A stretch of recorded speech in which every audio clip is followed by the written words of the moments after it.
বিয়ে ভাঙতে সূর্যকে অ্যারেস্ট করালো মিশকা, ফেসে গেল চারু। হ্যাঁ বন্ধুরা, আমরা এমনটাই দেখতে পাবো অনুরাগের ছ ধারাবাহিকের আগামী পর্বগুলোতে। শোনা সূর্য এবং চারু সব বিয়ের ব্যবস্থা করতে থাকে, তবে শুধু বিয়ের ব্যবস্থা নয়, তার আগে এঙ্গেজমেন্ট পার্টির ব্যবস্থা করে সোনা। এবং ওই এঙ্গেজমেন্ট পার্টিতে বিগ বংকে সব দায়িত্ব দেওয়া হয় খাবার রান্না করার। বিগ বং এর হয়ে দীপা ওই পার্টিতে এসে হাজির হয়, অন্যদিকে মিশকাও ছদ্মবেশে হাজির হয় এবং ভাবে যে এই পার্টিতেই তাকে দুর্দান্ত খেল দেখাতে হবে, কাটা দিয়ে কাটা তুলতে হবে। আর এই দীপাকে দিয়ে এবার সূর্যের জীবন থেকে চারুকে তাড়াতে হবে। সূর্য, তোকে এবার একটু ঝামেলায় ফেলবো আমি, তুই কিছু মনে করিস না সূর্য।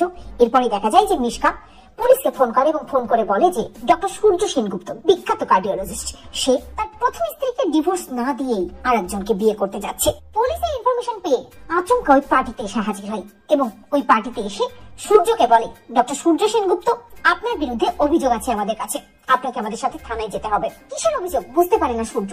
সূর্য জানতে চাইলে পুলিশ অফিসার সূর্যকে বলে যে আপনি আপনার প্রথম স্ত্রীকে এখনো ডিভোর্স দেননি, অথচ আপনি এখন আরেকটা বিয়ে করার প্রস্তুতি নিচ্ছেন। এই এঙ্গেজমেন্ট পার্টি আমরা কিছুতেই হতে দেব না যতক্ষণ পর্যন্ত আপনি আপনার প্রথম স্ত্রীকে ডিভোর্স না দিচ্ছেন। আপনাকে আমরা অ্যারেস্ট করতে বাধ্য হলাম। এই বলে সূর্যকে অ্যারেস্ট করে পুলিশ অফিসার। মিশকা দূরে দাঁড়িয়ে দেখে এবং মনে মনে ভাবে যে সূর্য, কিছুদিন তোকে জেলে থাকতে হবে, যতদিন এই চারুকে তোর জীবন থেকে আমি তাড়াতে না পারছি ততদিন আমার শান্তি নেই। সূর্যকে অ্যারেস্ট করানোর জন্য এই এঙ্গেজমেন্টটা ভেস্তে চাই, তবে সবকিছু পেছনে দীপা আছে এমনটাই সোনা ভাবতে থাকে। তো